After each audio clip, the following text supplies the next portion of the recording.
Salve, torcida! Sejam bem-vindos a mais um vídeo do canal Careca Vascaíno. Galera, olha só, vamos lá. Grandes jogadores aqui, ó. Um time de grandes jogadores, excelentes jogadores, que nos trouxeram muitas alegrias.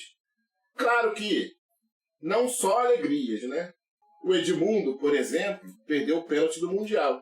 Mas isso acontece com qualquer um, não tira o mérito do Edmundo, não.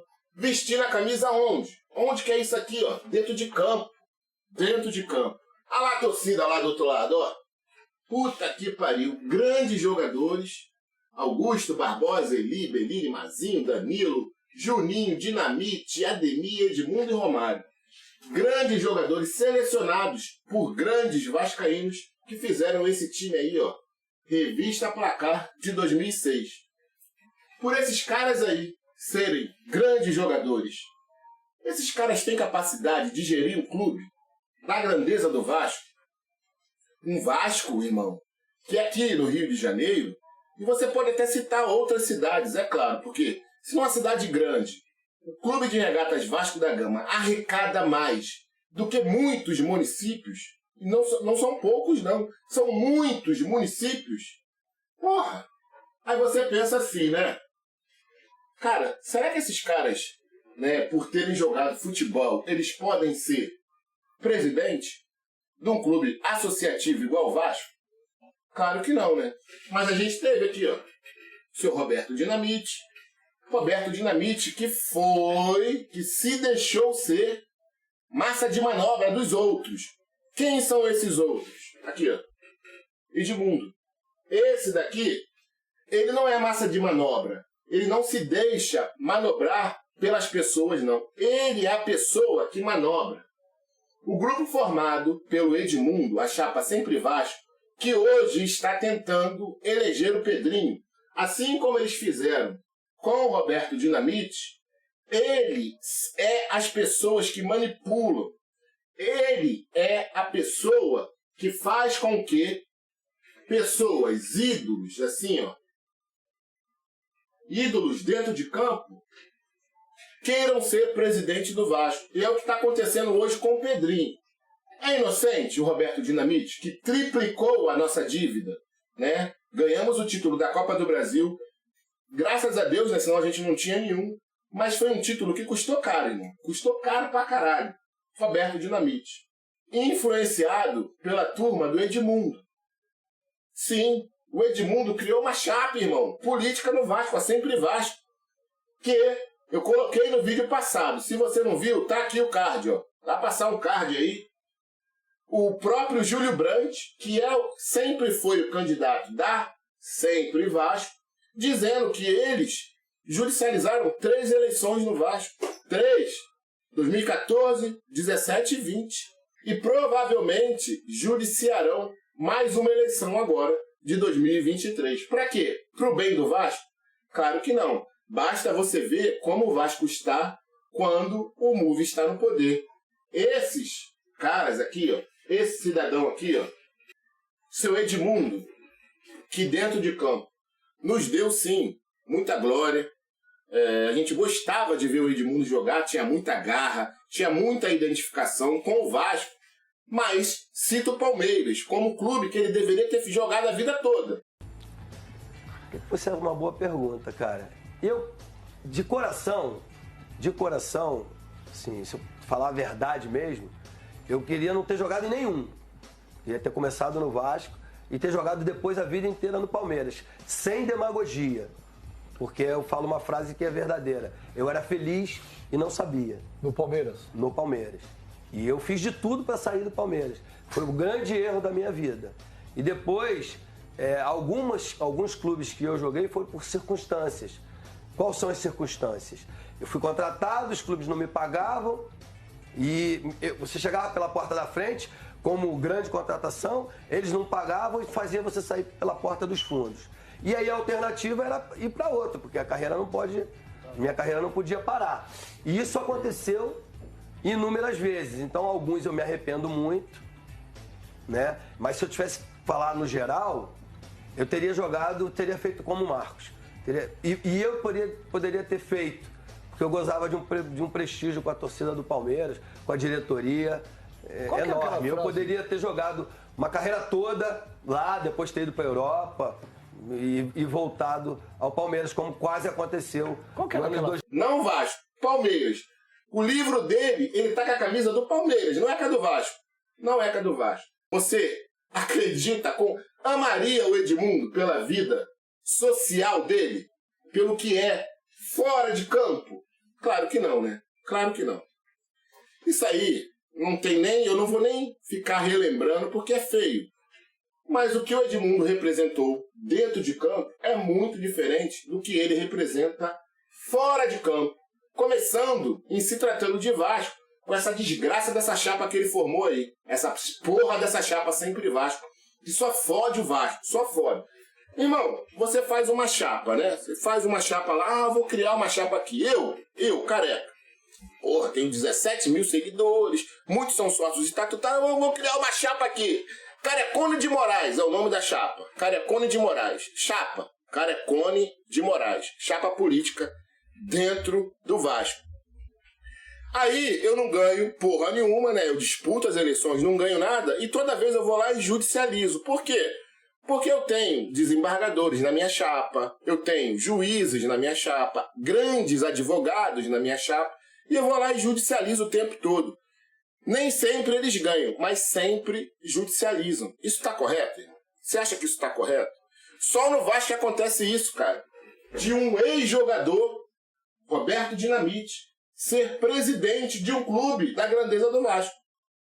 Qual outro clube? Me diga qual outro clube, sendo grande ou pequeno ou médio, que já teve um ex-jogador como presidente do clube associativo. Me fala aí. Não tem, não tem. Aqui no Brasil não, pode ter lá fora, o caralho, aqui não. Aqui no Brasil não. E o Roberto Dinamite é um exemplo, é uma case de insucesso que a gente não deve seguir mais. Não devemos seguir mais. Triplicou a dívida do Vasco. Triplicou a dívida do Vasco. E hoje o Vasco só foi vendido por causa das dívidas. Só por causa das dívidas. Não, a gente tem uma dívida impagável, temos que vender. Quem fez isso? Quem deu o pontapé para essa dívida triplicar? Seu Roberto Dinamite, que Deus o tem. Por quê? Porque se deixou usar por pessoas iguais ao Edmundo. Move. Amarelo e roxo. Cara, basta você ver quem apoia desde lá de trás, quem esses caras apoiam. Quem apoiou a candidatura do Júlio Brandt sempre foi Jorge Salgado. Quem vai apoiar agora a candidatura do Pedrinho? Jorge Salgado, Carlos Osório, esses caras, irmão. As mesmas pessoas. Se fosse vivo, seu Olavo Monteiro de Carvalho. Então assim, vascaíno, presta atenção, cara. Presta atenção, porque tá tudo muito explicado e são coisas que já aconteceram com o clube. O Vasco teve o Jorge Salgado em 2020. Não deu certo. Jorge Salgado representa a chapa amarela e roxa. Né? Tivemos agora 3 anos dessa gestão fuleira que, além do desempenho esportivo ser o pior do Clube de Regatas Vasco da Gama, eles vendem o futebol do clube. Porra, mas tinha que vender, careca. Tinha que vender. É normal. E se não tivesse lei de SAF? Como é que faria? Por que todo mundo não aderiu? Porque todo mundo tem dívida, irmão. O Vasco era o 6º ou 7º em dívida, né, no ranking das dívidas. Por que o Vasco foi vendido e o Corinthians não? Por que o Vasco foi vendido e o São Paulo não? O Inter não? Por que todo mundo não aderiu a isso? Isso é uma coisa muito boa. É ou não é? É muito bom isso aí, cara. É muito bom. Além do Vasco, qual é o outro clube com torcida nacional que vendeu seu futebol? Fora o Vasco, tira o Vasco. Qual é o outro? Fala aí pra mim, qual é o outro clube de torcida nacional que vendeu o seu futebol? Fala aí. Que não são só regional, não, que é nacional. Qual o outro clube? E galera, tem gente que fala assim, pô, vendeu a gente na 2ª divisão, né? Deveria ter vendido na 1ª, porque venderia maior, um valor maior, o caralho, claro, você seguindo pela lógica é assim que tem que ser. Mas eu vou te ser bem sincero, não mudaria nada, não mudaria nada. Quem vendeu e quem comprou, puta que pariu, não mudaria nada, irmão. O Vasco ser vendido na primeira e na segunda divisão, seria tudo igual. Eu estou devendo para vocês aqui o vídeo falando sobre 70 milhões, né? Por quê, cara? É importante você saber que os 70 milhões do empréstimo Ponte foi uma corrente que, ó, segurou o Vasco com a 777. O Vasco não podia mais negociar com nenhuma outra empresa, a não ser a 777, por causa desse empréstimo Ponte. E a gente vai ver aqui, através do Banco Central, que esse empréstimo Ponte não caiu na conta da Vasco SAF. Vamos fazer uma análise e ver aonde caiu praticamente esse mesmo valor, né? Vamos lá, 70 milhões de reais. Ou, como disse o Salgado, 73 milhões de reais. Onde caiu? Qual a empresa que entrou esse valor que era igual ali que deveria entrar na Vasco SAF? Não estou... Deixa eu já fazer aqui, ó. Deixa eu falar um negócio para vocês. Eu não estou dizendo que a empresa que a gente vai verificar aqui, ela tem ou alguma ligação com... Quer dizer... Vamos deixar quieto. Mas olha só, eu não estou dizendo que esse valor que deveria ter entrado dentro da Vasco SAF, que ele entrou numa outra empresa porque tem um esquema ali, o caralho, e não entrou na Vasco SAF, mas entrou em outro lugar. Se isso é correto ou não, eu não sei, mas a gente vai ver isso no próximo vídeo que eu fizer aqui, galera. Hoje, ainda na madruga, ou amanhã. Eu vou fazer esse vídeo, a gente vai investigar de novo, já fizemos isso, tá? Mas a gente vai investigar de novo o empréstimo Ponte da 777, os 70 milhões que deveriam ter entrado. 70 milhões de reais, ou 73, como disse o Jorge Salgado. A gente vai ver tudo isso amanhã. Não esquenta hoje, não. Mas a gente vai ver tudo isso, porque, assim, é interessante, cara. É interessante. Não estou afirmando, pochete. Não estou afirmando nada, mas existe, sim, uma ligação com uma empresa que, em março de 2022, entrou um valor similar ao que deveria ter entrado no Vasco. Assim, uma coisa comum nessa empresa com a Vasco SAF. Assim, uma coisa comum. Então, assim, eu não sei se isso é possível, se isso é uma coisa legal, de entrar um dinheiro vindo do empréstimo Ponte, que segurou o Vasco, né? Que fez com que o Vasco não pudesse receber oferta nenhuma de nenhuma outra empresa no que diz respeito à venda. Esse empréstimo deveria vir, esse dinheiro deveria vir da onde? Da 777 Carioca LLC. E ele veio? Ele não veio? Valor similar entrou em alguma outra empresa no Brasil? Se entrou, alguma dessa empresa tem ou não tem ligação com a 777 ou a Vasco SAF? Veremos isso no próximo vídeo.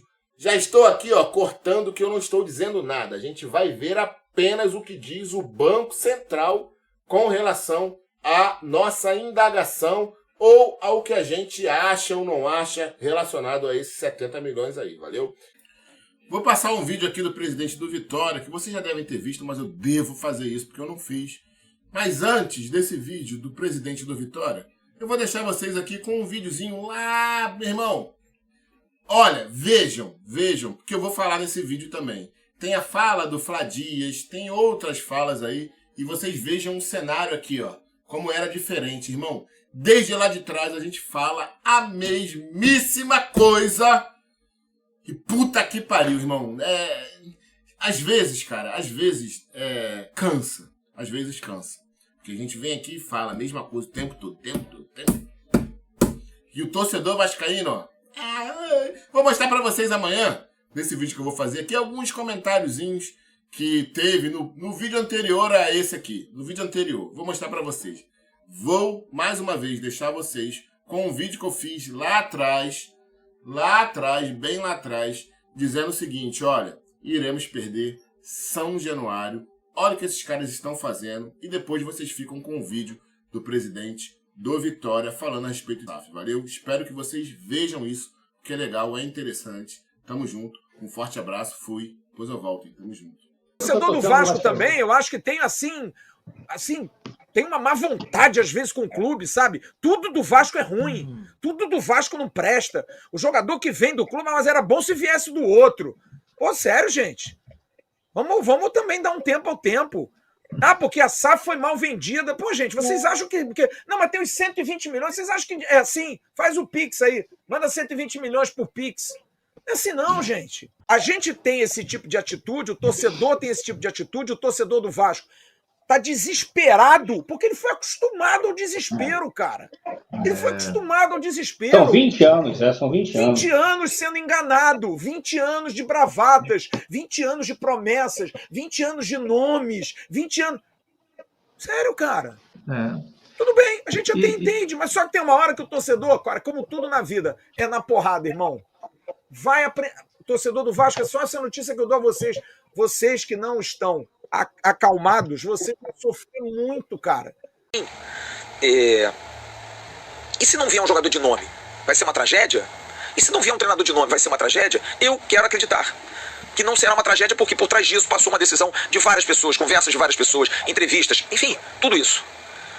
Eu quero confiar, quero dar esse voto de confiança. Por mais que muita gente que, enfim, não entendo porque tá passando pano. Pô, sério, vou dar importância pra você, eu tô morto. Eu tô aqui pra dar minha opinião. E tô aqui pra dizer, eu tô inseguro quanto ao processo, esse momento, estou. Mas eu, de qualquer maneira, eu tenho que acreditar. Eu não posso ficar no deserto, bradando a quatro ventos. Grau de competitividade, precisa ter nível de competitividade esportiva, nem que isso possa merecer mais investimento que os 700 milhões investidos nesses 3 anos. A gente está fazendo uma venda de 70% do futebol por 700 milhões. Entendeu? O Vasco fica com 30 e a 777 com 700. Quanto desses 700 milhões entrariam imediatamente após a assinatura de um contrato? Então, na assinatura do contrato vão entrar 125 milhões.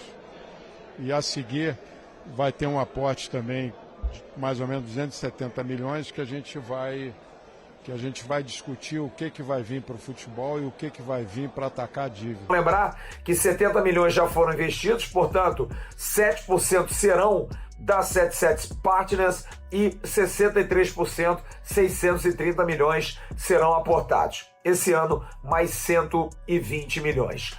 Dentro disso, a dívida até 700 milhões paga pela 777. Então, a 777 não tiraria dinheiro do bolso deles para pagar a dívida. O dinheiro para pagamento da dívida sairia desse misto que é a operação com aporte.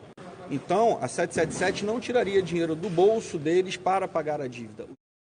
E também a promessa de investimento, caso cheguem a um acordo as partes, de cerca de 300 milhões de reais para uma remodelação no estádio de São Januário, sendo que São Januário não está incluso na proposta. É apenas uma possibilidade, o que levaria a mais investimento por conta da 777. Se o clube quiser, e aí uma nova discussão, se o clube quiser que a 777 invista naquilo, é como se o clube estivesse recebendo o dinheiro do São Januário. O São Januário vai ser ampliado, o clube que tem 30% da SAF vai ter uma receita maior, vai ter uma participação maior.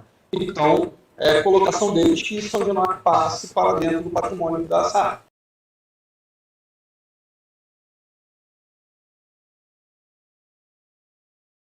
Sendo que São Januário não está incluso na proposta. É apenas uma possibilidade, o que levaria a mais investimento por conta da 777. Tem uma questão de desapego. Eu entendo muito isso. Você se apega muito a uma coisa, e aí eu vejo as pessoas dizendo assim, então dá o teu patrimônio. A gente não está discutindo isso, gente. A gente quer ter uma coisa assim, não, São Januário é meu. Tá caindo aos pedaços, tá horroroso, gramado ruim, cai reboco da parede, mas é meu. Sabe? Isso é um pouco egoísta. Eu acho que a gente tem que praticar um pouco do desapego para certas coisas. E eu sou muito favorável. Já me perguntaram isso. Você seria favorável à venda de São Januário? Não. A venda não, mas a gestão profissional? Sim. Sim. Uma gestão profissional cuidando do estádio, do complexo de São Januário? Claro que eu quero. Óbvio que eu quero. E se der resultado, dá. Porque é aquela coisa, não, o São Januário é do Vasco. Vai continuar sendo do Vasco SAF. Continua sendo do Vasco SAF. Mas, não, eu quero ser dono. É meu. Tá vendo ali aquele carro ali, 1912, com pneu furado, sem step, todo arranhado, mas é meu. Eu acho que é pensar pequeno. É isso. É essa transformação cultural que vai ser difícil. Mas a gente vai ter que aprender. Vai ser na força, mas a gente vai ter que aprender. A gente vai ter que aprender que a gente vai pagar uma dívida que a gente está assumindo, mas a gente vai pagar do jeito que a gente quiser, mas vai pagar. Está no contrato, a gente vai ter que pagar, não pode pintar dívida nova.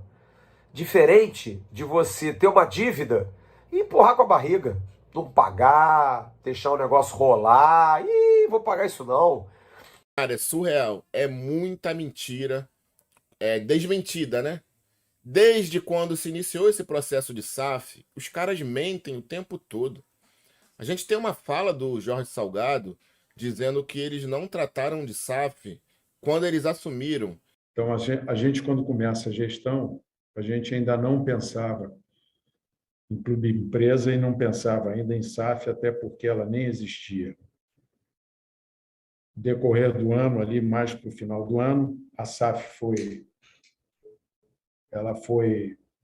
promulgada no Congresso, né? A lei foi aprovada, e a partir daquele momento a gente se debruçou para entender a lei, quais seriam os benefícios que a lei poderia trazer para o Vasco. E a gente já teve aí o Passarudo dizendo que desde quando ele chegou no Vasco, ou seja, bem no início da gestão, o Jorge Salgado já falava de SAF para ele. Tudo que o Vasco está passando agora com essa fase de venda do Vasco, de salvação do Vasco, a verdade é essa, né? O presidente me falou lá, em dezembro de 2020, assim, era o foco dele. Em dezembro de 2020, assim, era o foco dele. Então, a gente, quando começa a gestão, a gente ainda não pensava em clube empresa e não pensava ainda em SAF, até porque ela nem existia. Em dezembro de 2020, assim, era o foco dele. E a gente tem um vídeo também, há um ano atrás, né, no mês 7 de 2021, na qual o senhor Duque Estrada participa, junto com o relator da SAF, o ex-VP da Mulambada, Carlos Portinho. E o Carlos Portinho, antes da lei ser assinada, ele diz que precisavam assinar logo essa lei porque Botafogo, Vasco e Cruzeiro já estavam com o processo de SAF muito bem encaminhado, muito bem elaborado. A segunda pessoa está aqui com a gente, o senador Carlos Portinho, que assume a relatoria e faz um trabalho magnífico em poucas semanas, poucos meses, consegue integrar ou interagir com todos os agentes que fazem parte desse sistema, realizar modificações que vieram para incorporar questões que deveriam e foram bem colocadas e trazer um modelo, e nós estudamos os sistemas existentes em mais ou menos 25 países, não existe nada em nenhum lugar no mundo pensado como o que foi pensado aqui no Brasil, e eu já vou explicar por quê. Terceira pessoa que também teremos que reconhecer é o jornalista Juca Kfouri, que desde o início, desde a origem, foi o grande entusiasta do projeto. O seu Juca Kfouri, que não é Juca Kfouri, que na verdade é José Carlos Soares, Amaral Kfouri, se esconde através de Juca Kfouri, que quando você procura para citá-lo, você não pode citá-lo, porque ele não é empregado de lugar nenhum. Quem é empregado, quando ele é empregado é uma empresa dele, que é empregado. Uma tal de Kfouri, não sei o quê. Então, na verdade, esse pessoal que faz toda uma campanha contra, que patrulha todo mundo, que acusa todo mundo, na verdade, essas pessoas são desprovidas de qualquer ética. Esse Kfouri da vida. Por exemplo, ele se mete em tudo, acha que é o dono da verdade. Foi aliado, foi ele que indicou o senhor Edson Arantes do Nascimento, o Pelé, para ministro de Estado. Meu Deus do céu! E que os estudos, e quero aqui fazer o registro a Álvares e Marçal, ao Fred Luz, especialmente, que me permitiu, eu não sou especialista no assunto, e se não fosse esse grande estudo capitaneado por eles, que me permitiu mostrar ao governo que há um aumento de receita bem significativo comparado aí à associação, clubes que performarem como hoje performam, Flamengo e Atlético Paranaense, que adotaram, embora a associação, modelos de gestão semelhantes a uma SA, a gente mostrou que esse aumento pode até alcançar cerca de 40% a mais de arrecadação para o governo. Uau! E, por fim, que seja mantido o texto com a facultatividade, né? Não adianta, sem se preparar, se reestruturar, não é na canetada que a gente vai transformar o futebol. O artigo 5º fala na liberdade de associação, acho que o substitutivo do Pedro Paulo também errou nisso, porque era obrigatório, criou, inclusive, resistência desnecessária ao projeto por isso, né? Até porque entendo inconstitucional, sem falar no artigo 217 da autonomia das associações. E o grande desafio final, além de manter o texto, é que ele seja votado mais rápido. Eu vejo clubes como o Botafogo, o Vasco, o Cruzeiro, já muito adiantados na formatação do seu modelo de negócio para a transformação ou para a criação da sua sociedade anônima do futebol. E o grande desafio final, além de manter o texto, é que ele seja votado mais rápido. Eu vejo clubes como o Botafogo, o Vasco, o Cruzeiro, já muito adiantados na formatação do seu modelo de negócio para a transformação ou para a criação da sua sociedade anônima do futebol, e o atraso na Câmara dos Deputados certamente vai prejudicar, porque, embora facultativo, para alguns clubes é a única solução. Então, a gente, quando começa a gestão, a gente ainda não pensava em clube empresa e não pensava ainda em SAF, até porque ela nem existia. Caralho, é muita mentira, né, cara? É muita mentira. Galera, olha só, sério, tá? Sério. Se eu pegar todas as mentiras, né, e todas as verdades, eu acho que eu faço mais de uma semana aí de vídeo só fazendo isso, cara. É muita coisa, é muita mentira, uma atrás da outra, é só mentiras. E a galera parece que esquece ou se faz de desentendido, né? E pouco se fodem Vasco, tá mais preocupados aí com hashtag publi. Não é verdade não, João Mirantes? Você pode vir aqui colocar o Jorge Salgado falando que vai foder o Vasco. O Jorge Salgado pode vir a público e falar: eu vou acabar com o Vasco, eu vou acabar com São Januário, eu vou vender tudo e eu quero que se foda. Mesmo assim, vai ter gente defendendo, dando um jeito de defender a fala dele. A respeito da fala desse cidadão aí, desse Flá Dias, cara, esperar o quê de um mulambo, né? Ele quer mais aqui venda mesmo, pelo menos se iguala ali, né? A gente fica sem estádio igual a mulambada. O estádio vai pertencer a 777, não ao Vasco. E é isso aí, cara. Isso aí é bem feito. É bem feito para quem acompanha esses canais. Agora você vê o cara estimulando a torcida a desapegar de São Januário. E eu não duvido que ele vai conseguir o que ele quer não, tá? Os caras conseguem tudo que eles querem, independente do que a gente fala aqui, do que outros canais falam. E não adianta, cara. A gente é minoria. Os caras têm tudo, né? Hoje eles têm todos os poderes do clube, eles têm a mídia, eles têm os políticos lá dentro, eles têm o judiciário aqui, né, do TJRJ, os caras têm tudo. Então é uma parada bem difícil, bem complicada, mas que a gente tem que vir aqui e mostrar, né, não tem jeito, e esperar, confiar, acreditar que, né, assim como foi feito quando a gente construiu São Januário, que esse milagre seja feito novamente, a torcida acorde, né, que a gente acorde, enfim, é um trabalho difícil, uma parada que, assim, é muito difícil para nós. Os caras estão ganhando. E vamos ver. Vamos aguardar a cena dos próximos capítulos. Mas a gente sempre vai estar aqui, sempre denunciando e sempre trazendo a verdade aí para todos que quiserem ver a verdade. Tamo junto, forte abraço, fui. Depois eu volto. Incluindo os 30% do Vasco, do clube, nessa SAF, é de 1 bi e 700. Muito diziam que o caminho do Vitória, eu fazia a SAF, eu fechava as portas. Eu assumi o Vitória, onde tinha um grupo que dizia o seguinte: você não fica 60 dias e vai fechar as portas, porque você não tem como pagar nada, certo?